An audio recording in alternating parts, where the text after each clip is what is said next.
Eight pay commission ଲାଗୁ ପରେ ବଦଳିଯିବ ସିନିୟର କ୍ଲାର୍କଙ୍କ ଭାଗ୍ୟ ଏବଂ ଦରମା ସ୍କେଲ୍ ଜାଣିଲେ ଆପଣ ବି ହେଇଯିବେ ଆଶ୍ଚର୍ଯ୍ୟ। ଏବଂ ଏଇ ଏଇଟ୍ ପେ କମିଶନକୁ ନେଇ ଗଣମାଧ୍ୟମରେ ବି ଖବର ପ୍ରକାଶିତ ହୋଇସାରିଲାଣି। କ'ଣ କେତେ କ'ଣ ବଢ଼ିବ ତା ନେଇ ସମ୍ପୂର୍ଣ୍ଣ ତଥ୍ୟ ଆଜି ମୁଁ ଆପଣମାନଙ୍କୁ ଏହି ଭିଡ଼ିଓ ମାଧ୍ୟମରେ ଦେବି।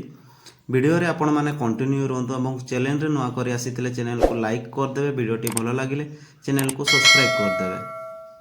ଯେତେବେଳେ ଭାରତରେ ନୂତନ ବେତନ କମିଶନ ଲାଗୁ ହୁଏ ଲକ୍ଷ ଲକ୍ଷ ସରକାରୀ କର୍ମଚାରୀ ଏହାର ଉପରେ କଡ଼ା ନଜର ରହିଥାଏ। ବର୍ତ୍ତମାନ ଅଷ୍ଟମ ବେତନ କମିଶନ ଖବର ଯାହା ରହିଛି ଯାହାକୁ ନେଇ ବିଭିନ୍ନ କଳ୍ପନା ସୃଷ୍ଟି ହେଉଛି।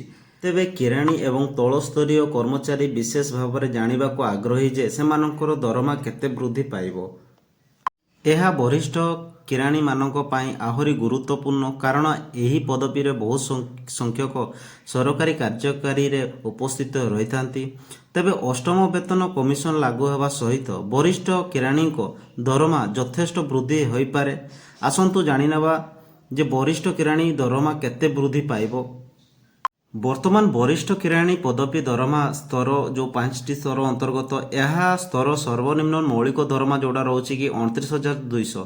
ତଥାପି ଗ୍ରେଡ୍ ଭତ୍ତା ଏବଂ ଅନ୍ୟାନ୍ୟ ସୁବିଧା ଯୋଡ଼ାଗଲେ ଦରମା ବହୁତ ଅଧିକ ହୋଇପାରେ। ଏହା ବ୍ୟତୀତ ଅଭିଜ୍ଞତା ଆଧାରରେ ଗ୍ରେଡ୍ ସ୍ତର ପରିବର୍ତ୍ତନ ହୁଏ। ଅଷ୍ଟମ ବେତନ କମିଶନ ସବୁଠାରୁ ଚର୍ଚ୍ଚିତ ପ୍ରସଙ୍ଗ ହେଉଛି ଫିଟମେଣ୍ଟ ଫ୍ୟାକ୍ଟର। ଏହା ହେଉଛି ଗୁଣାଙ୍କ ଯାହା ମୂଳ ଦରମା ବୃଦ୍ଧି ନିର୍ଣ୍ଣୟ କରେ।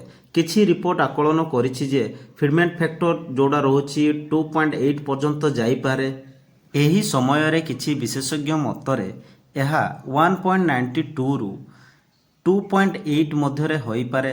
ଯଦି 2.86 ଫିଟମେଣ୍ଟ ଫ୍ୟାକ୍ଟର ପ୍ରୟୋଗ କରାଯାଏ ତେବେ ଜଣେ ବରିଷ୍ଠ କ୍ଲାର୍କଙ୍କ ମୂଳ ଦରମା ପ୍ରାୟ 83,000 ପର୍ଯ୍ୟନ୍ତ ପହଞ୍ଚିପାରେ।